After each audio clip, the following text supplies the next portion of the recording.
네, 오늘 함께 나눌 말씀은 신명기 5장 1절에서 6절에 있는 말씀입니다. 제가 갖고 있는 성경은 269페이지에 있습니다.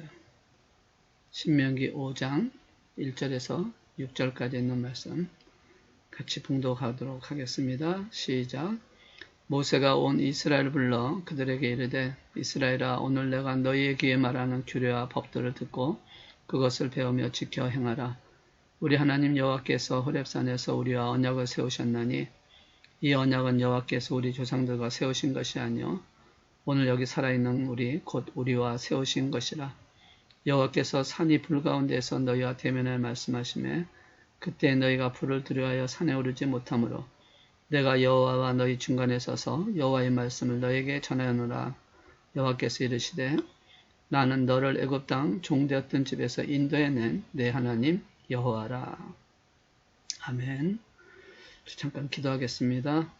하나님, 오늘도 함께 해주시면 감사합니다. 말씀의 능력을 허락해 주시고 또 능력의 말씀으로 저희들에게 부어지게 해 주셔서 말씀을 증거할 때에 우리 안에 계신 성령님께서 하나가 되게 하셔서 전하는 자나 듣는 자가 성령 충만한 은혜가 있게 하시고 살아계시며 역사하시는 하나님의 능력을 보게 하시고 오늘도 주와 함께 승리하는 삶이 되어지는 저희들이 되게 하여 주옵소서. 주께서 이 모든 것을 이루어 주실 줄 믿습니다. 비록 우리가 현장에서 드려지는 예배는 아니지만 영상으로 이 말씀을 들을 때 그 마음밭에 하나님 능력을 주셔서 은혜가 되게 하시고 세임을 얻게 하시고 또 하나님 주신 말씀을 깨달아 주 앞에 서는 그날까지 날마다 승리하며 살아가는 저희들 되게 축복하여 주시옵소서. 주께서 이 모든 것을 이루어 주실 줄로 믿고 감사드리오며 우리 주 예수 그리스도의 이름으로 기도드리옵나이다. 아멘. 할렐루야. 오늘도 주 안에서 이렇게 또 만나서 하나님께 감사드리고 또 성령의 충만한 역사가 있기를 주 이름으로 축원합니다. 참 영상으로 이렇게 들어지지만 그래서 현장적인 그 감동은 없지만 그러나 성령님께서 저와 여러분을 이끌어 주실 줄 믿고 또 말씀을 증거할 때에 이 말씀 속에 주시는 하나님의 은혜의 음성을 듣는 여러분이 되고 또 제가 되기를 주 이름으로 축복합니다. 오늘 말씀 이 신명기 5장에 있는 말씀은 모세의 두 번째 설교에 시작되는 부분입니다. 지난주까지 1장에서 4장까지 있는 말씀을 통해서 이스라엘 백성들이 광야에서 했던 삶을 나눴고요. 그리고 이제 모압 평지에서 이제 이스라엘 백성들에게 하나님이 주신 말씀, 율법에 대한 설교, 해설에 대한 부분이다라고 볼 수가 있습니다. 특별히 오늘 말씀은 십계명을 주시기 위해서 주시는 그 서두적인 부분이라고 볼 수가 있습니다. 십계명은 율법의 근본이 됩니다. 그래서 이 십계명의 영향이 굉장히 크죠. 세상의 종교적인 그 관계 속에서 또 윤리적인 문제에서 또 법률을 만드는 과정 속에서 이 십계명은 참 많은 영향을 미치고 있습니다. 그런데 이 십계명을 많은 사람들이 또 그렇게 생각을 하죠. 그런 영향 속에서 그런 법이 만들어졌음에도 불구하고 이제는 그것은 고리타분한 율법이다 라고 얘기를 합니다. 특별히 신자들도 그렇게 얘기하시는 분들이 있더라고요. 복음이 있는데 예수 그리스도께서 이 땅에 오셔서 복음으로 구원을 하시는 것인데 구태여 그 율법이 꼭 필요하느냐, 그 십계명이 있어야 되느냐라고 얘기를 하는 것이죠.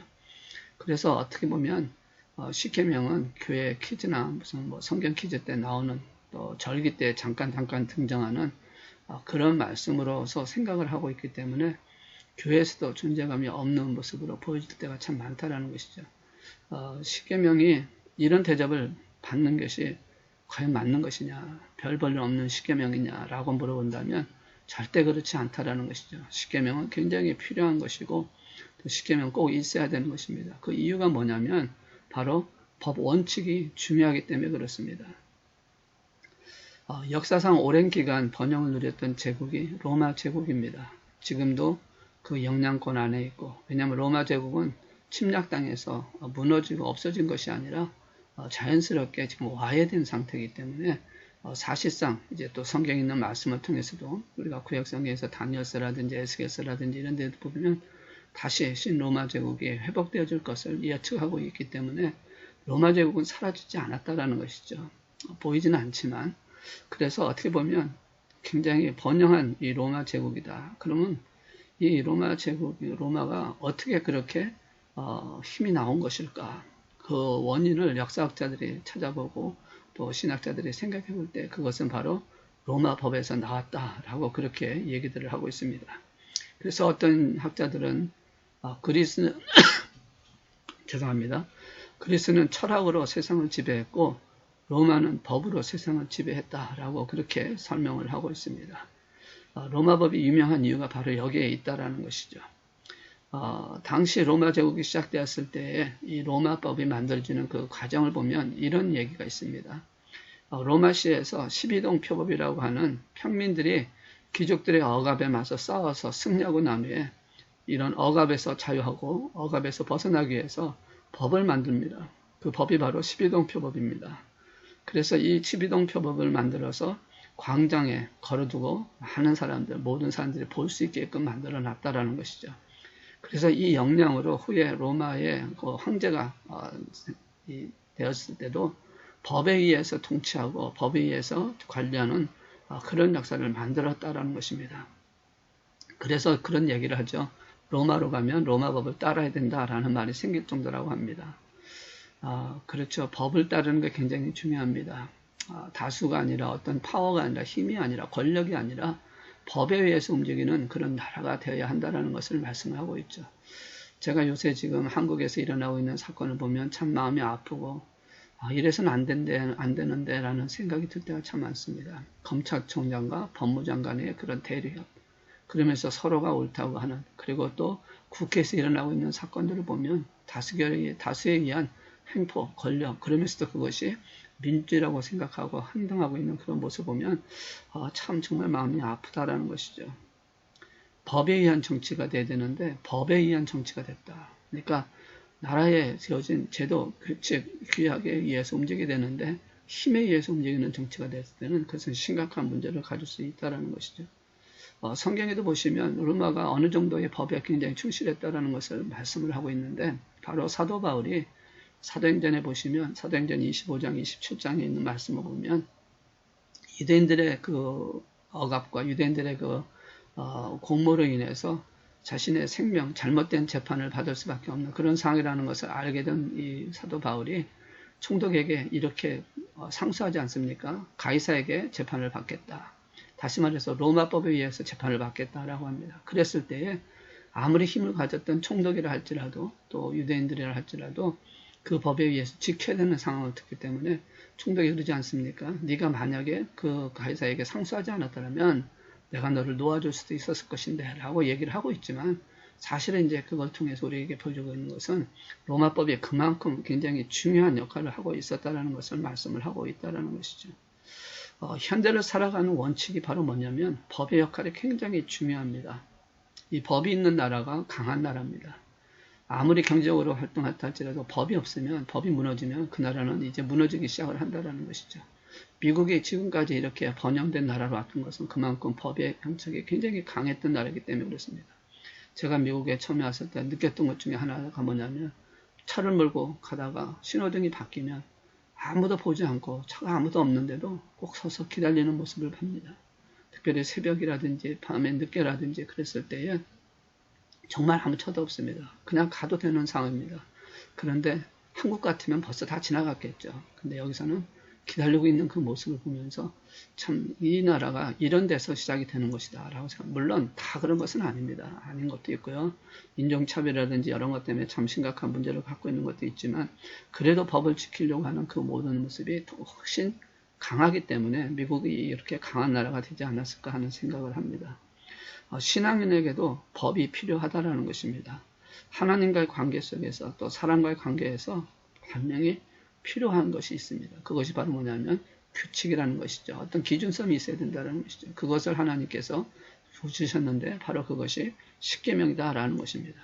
여러분 십계명은 성경에서 두 번 기록을 하고 있습니다. 하나는 출애굽기 20장에 나오고 그리고 오늘 읽으신 신명기 5장에 십계명에 대한 말씀이 나옵니다. 왜 두 번씩이나 기록을 하고 있느냐? 그만큼 중요하기 때문에 기록을 그렇게 하고 있다는 것이죠. 오늘 읽으신 이 5장에 있는 말씀을 통해서 십계명을 주시는 장면을 우리에게 보여주고 있습니다.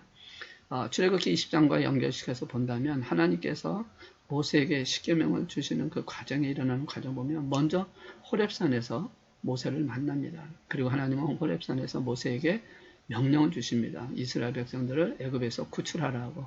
그래서 모세가 애굽에 가서 바로왕과의 10가지 재앙을 통해서 그런 사건을 통해서 이스라엘 백성들을 애굽에서 끌어내옵니다.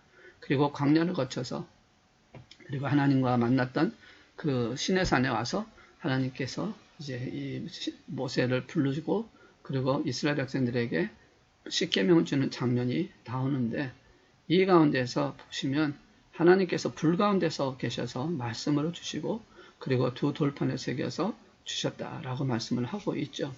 22절에 있는 말씀 보시면 하나님께서 그것을 두 돌판에 써서 내게 주셨다라고 말씀하고 있습니다. 그러니까 첫 번째로 받은 이 십계명은 하나님께서 불 가운데서 말씀으로 먼저 하시고 그리고 나서 하나님께서 직접 돌판에 쓰셔서 그것을 모세에게 주었다라고 말씀을 하고 있다라는 것이죠.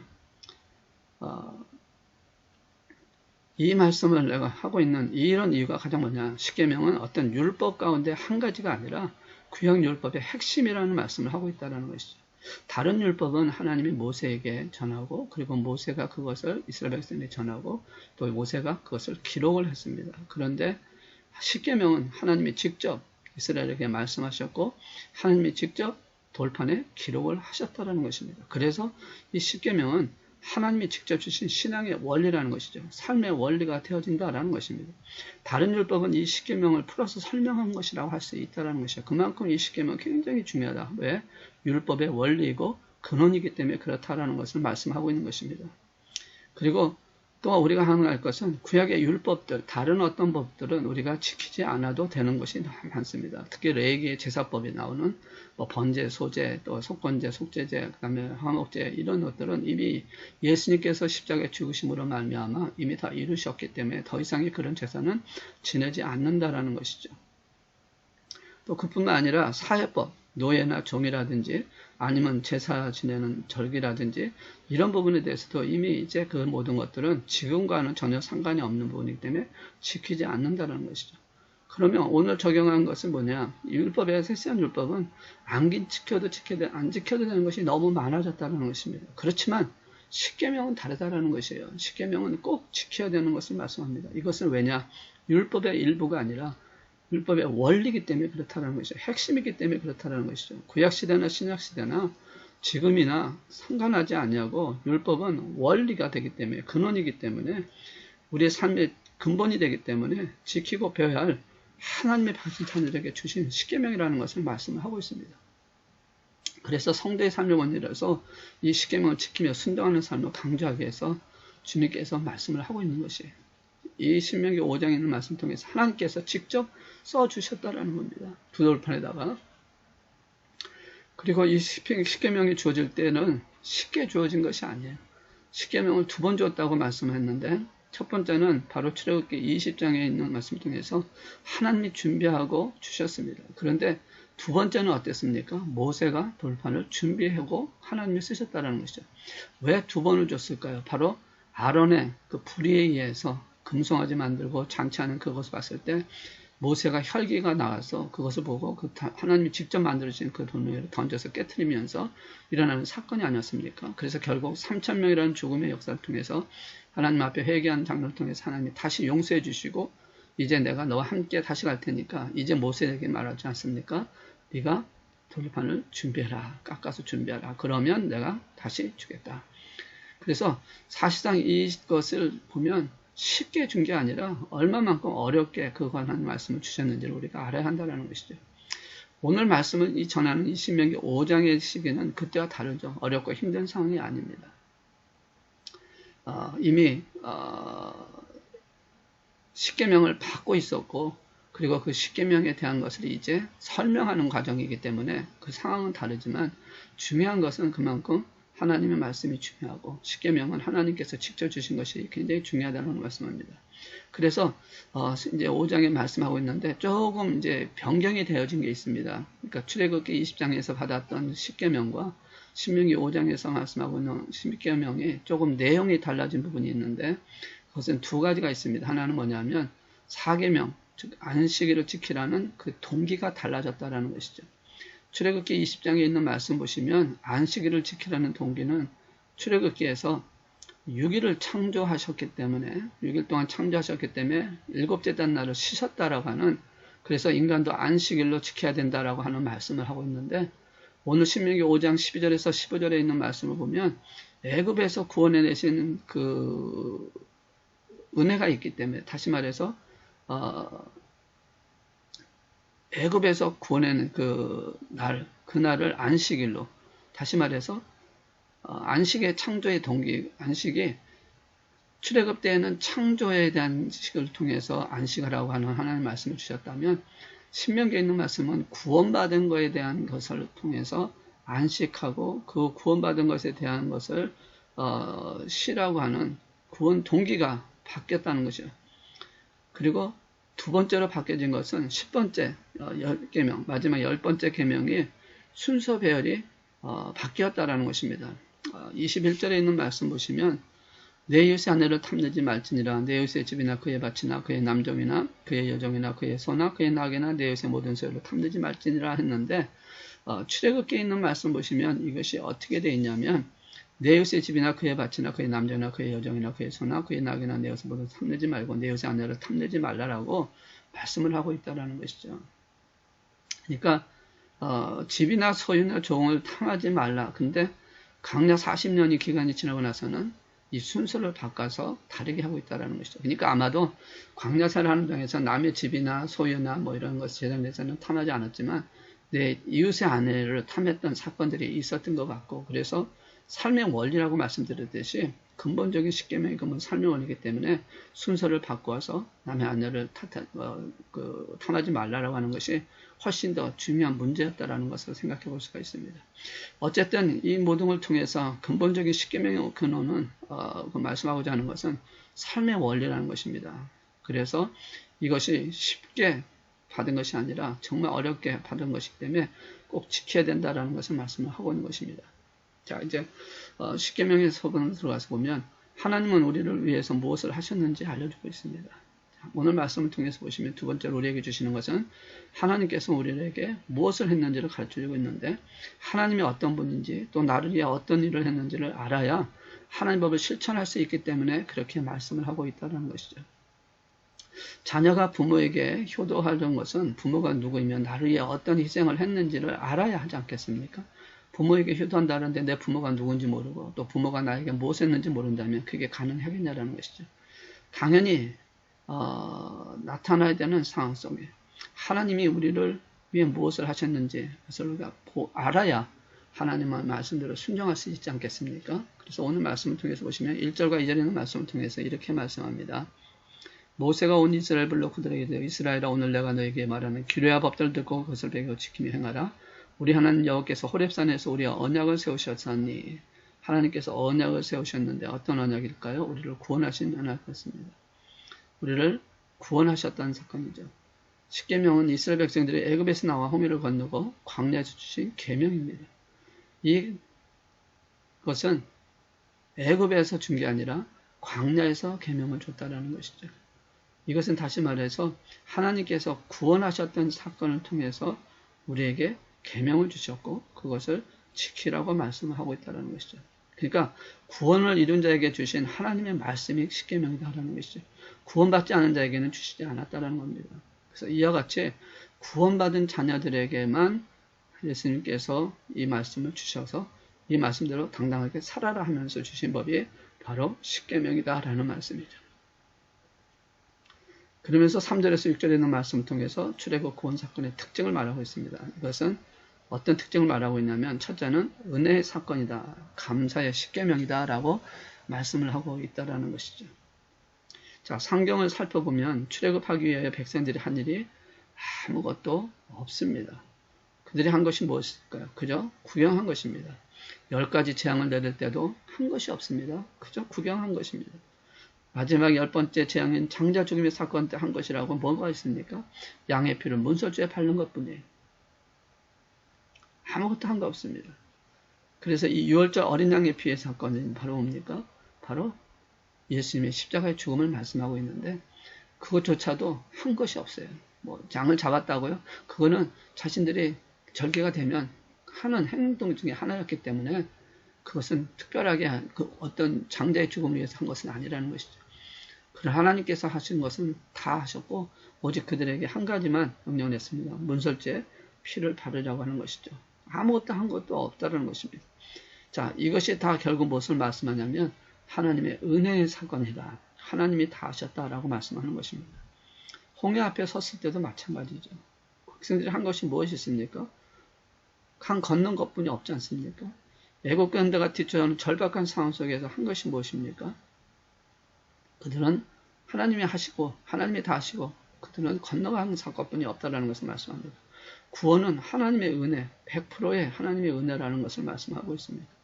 출애굽 구원 사건의 특징을 말하고 있는 것이에요. 3절과 6절에 있는 말씀 보면 이 언약은 하나님께서 우리 조상들과 세우신 것이 아니요 여기 살아있는 우리와 세운 것인데 라고 하는 말씀을 통해서 그리고 이렇게 주시는 십계명을 주시는 이 모든 것들은 하나님의 구원의 사건을 통해서 왔던 자에게 주시는 하나님의 은혜다라고 말씀하는 것입니다. 오직 우리는 하나님의 은혜 속에 선택과 영접하면 된다는 것이죠. 구원은 은혜의 사건이지 정말 감사의 또 사건이기도 하다라는 것을 말씀합니다. 우리가 구원받았다는 것 감사하는 것입니다. 그것을 십계명을 통해서 보여주고 있다는 것이죠. 누군가로부터 큰 선물을 받았다고 합시다. 그럼 여러분 어떤 반응을 내시겠습니까? 어떤 반응을 보일 것입니까? 분명히 감사합니다 라고 받을 것이에요. 큰 선물을 받았는데 또 부모로부터 아니면 어떤 지인으로부터 큰 선물 받았는데 나는 받을 자격이 없으니 도로 가져와라. 받을 만한 때와 달라고 하겠습니다. 라고 한다면 어떻게 보면 굉장히 겸손한 것처럼 보일지는 모르지만 그것은 상대방의 사랑을 거절하는 못된 행동이다라는 것입니다. 상대방이 정말 은혜로 또 나를 사랑해서 나를 생각해서 주었다면 감사히 받으라는 것입니다. 그리고 뭘 하면 됩니까? 더 잘하면 되는 것이에요. 바로 하나님이 주신 구원의 은혜를 받았다면 이제는 하나님의 법대로 살겠다고 다짐하여 따라가는 것이 필요하다는 거죠. 그게 바로 뭐냐면 십계명이라는 것이에요. 하나님께서 십계명 주실 때 애굽에서 준 것이 아니라 광야로 들어와서 시내산에서 주신 것이 애굽에서 구원하여 하나님의 백성으로 만들고 광야 생활을 하면서 하나님의 나라로 들어가는 그 길을 가기 위해서 십계명을 주셨다는 것입니다. 그러니까 이 십계명은 감사의 법이 되는 것이에요. 내가 하나님 은혜에 감사해서 나를 구원하신 하나님께서 이제 나에게 이렇게 살아야 된다라고 하는 이렇게 가야 된다라고 하는 것을 알려주시는 하나님의 선물이기 때문에 우리 선물을 그저 감사히 받고 그 말씀대로 열심히 살려고 하는 것이 되어져야 한다는 것이죠. 그러니까 애국 구원 사건의 특징이 바로 이 감사, 하나님의 은혜였다라는 것을 분명히 알게 하기 위해서 그래서 그것을 지키게 하기 위해서 십계명을 주셨다라고 말씀하는 것입니다. 또한 이 출애굽 구원 사건의 특징의 두 번째는 이스라엘 백성을 구별하는 사건이다라는 것을 말씀을 하고 있습니다. 이 출애굽 사건은 애굽에서 구별해낸 사건이라는 거죠. 이스라엘 백성들은 근본이 달랐습니다. 왜? 그들은 하나님이 선택한 백성이었으니까. 추수한 피플이었으니까. 그래서 애굽 문화권 안에서 애굽에서 삶을 살도록 내려두지 않기 위해서 하나님께서는 그들을 구원을 하셨고 구별해 내셨다는 것입니다. 그리고 광야에서 십계명을 주셨던 가장 큰 이유는 바로 구별된 삶을 살기 위해서요. 왜냐하면 아까도 말씀드렸지만 출애굽 전이나 출애굽 후나 애굽 백성들에게서 있었던 상황에서 이제 가나안 곳으로 들어간다 할지라도 그곳에 또한 이방인들이 둘러싸여 있는 곳이라는 것이죠. 그러니까 구원을 받았지만 사실상 상황과 환경과 이런 것은 변함이 별로 없는 상황 속에 있기 때문에 그런 환경에서 어떻게 살아야 되느냐? 구별되어진 삶을 살아라고 말씀하는 것이거든요. 구원받고 하나님의 백성이 되었지만 비록 그 백성으로서의 삶을 살아가기 위해서 또 이방인들 틈새에서 또 여러 가지 상황 속에서 하나님의 자녀로 살아가기 위해서 구별된 삶을 살아야 된다는 말씀을 하는 것입니다. 그래서 십계명을 주셨다는 것이죠. 그 율법을 주셔서 바로 그 율법대로 살아가는 것이 구별되어진 삶이라고 말씀을 하고 있다는 것이죠. 자, 오늘 우리가 사는 환경도 마찬가지입니다. 우리가 구원받았다고 지구에서 떠나가는 것이 아니잖아요. 여전히 우리는 불신자들과 함께 살아야 하는 것입니다. 구원 전이나 구원 후가 별로 차이가 없습니다. 그러나 한 가지 바뀐 것이 있어요. 한 가지 바뀐 것은 무엇입니까? 바로 내가 구원받은 하나님의 자녀라는 것이죠. 내가 구원받은 하나님의 백성이라는 것입니다. 그래서 구별되게 살아야 한다는 것이죠. 구별이 바로 그것이냐? 십계명이라는 것입니다. 십계명을 두고 십계명 안에서 살아가는 것이 이것이 바로 구원받은 자의 삶입니다. 그래서 십계명의 핵심은 무엇이냐면 하나님께서 이 여러 가지 율법을 10가지 계명을 만들어 주셨지만 이것을 한마디로 얘기하면 사랑입니다. 지난번에도 잠깐 말씀드렸지만 예수님께서도 이 땅에 오셔서 모든 계명을 딱 두 문장으로 만드셨습니다. 하나님을 사랑하고 내 이웃을 내 몸같이 사랑하라. 그래서 사랑에 대한 것을 말씀합니다. 그리고 이것을 행하는 것이 바로 십계명이고 이 사랑에 대한 것이 나타나는 것이 바로 믿음의 사람이 되어야 된다는 것이죠. 이것을 조금 다르게 표현해 보면 구원받은 성도가 가져야 할 가치가 무엇이냐, 사랑해야 할 가치가 무엇이냐라는 것을 십계명에서 표현을 하고 있습니다. 5가지 가치를 말하고 있는데 하나는 하나님에 대한 가치요, 공동체에 대한 가치요, 생명에 대한 가치요, 성에 대한 가치요, 재산에 대한 가치입니다. 1계명에서 4계명까지는 하나님에 대한 가치, 5계명은 공동체, 가족이나 교회나 이웃에 대한 공동체에 관한 가치, 그리고 6장에서는 생명에 대한 가치고요. 7계명에서는 성에 대한 가치고요. 8에서 10계명까지는 재산에 대한 가치입니다. 이것이 우리가 살아가는 사랑의 가치 기준이기도 하다는 거죠. 순위라고도 할 수가 있습니다. 세상적 가치가 기준이 되어지는 것은 거꾸로지만 우리는 하나님이 가장 순위에 앞서야 된다는 것이죠. 그래서 십계명은 이 신약시대에 구별된 하나님의 자녀들이 가져야 할 최고의 가치를 말씀하고 있다는 것이죠.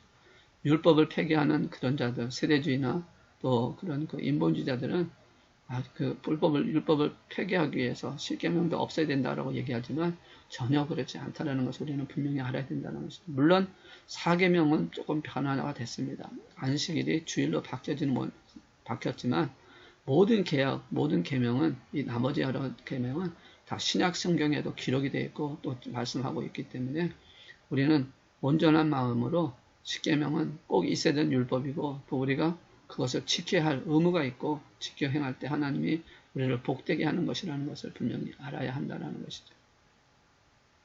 여러분 십계명은 우리를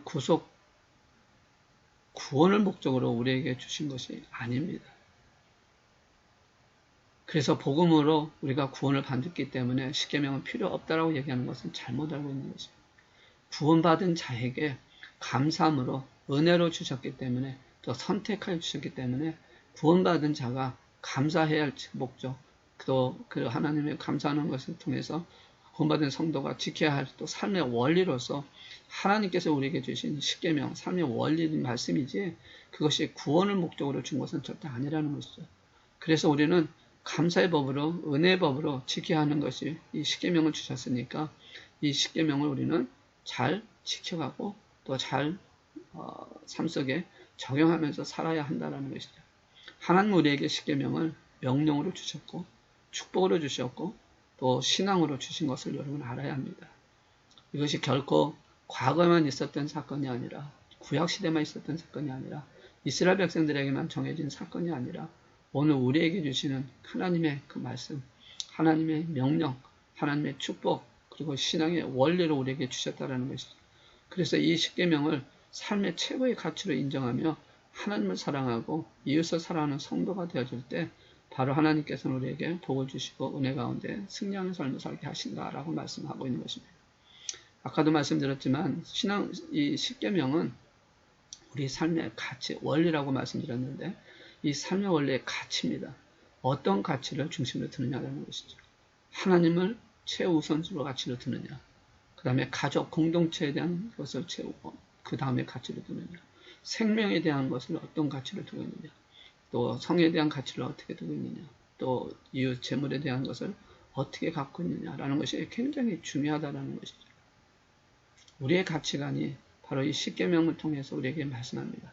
이 십계명을 우리가 어떻게 지키느냐, 어떻게 삶의 원리로 사용하느냐에 따라서 정말 하나님의 놀라운 역사가 일어난다는 것을 분명히 알고 율법을 폐기하는 자가 아니라 율법을 범하는 자가 아니라 율법의 모든 부분들의 부분적인 부분은 사라진다 할지라도 이 십계명만큼은 보존되어지고 이 십계명만큼 우리가 꼭 지켜야 할 우리가 그리스도인으로서 살아가야 삶의 원리라는 것을 깨닫고 말씀대로 순종하는 저 여러분이 되신다면 분명히 하나님의 놀라운 역사가 일어나고 하나님의 은혜 가운데 날마다 승리하는 저와 여러분 될 줄로 믿습니다. 그런 삶을 살아가는 저와 여러분 되시기를 주의 이름으로 축원합니다.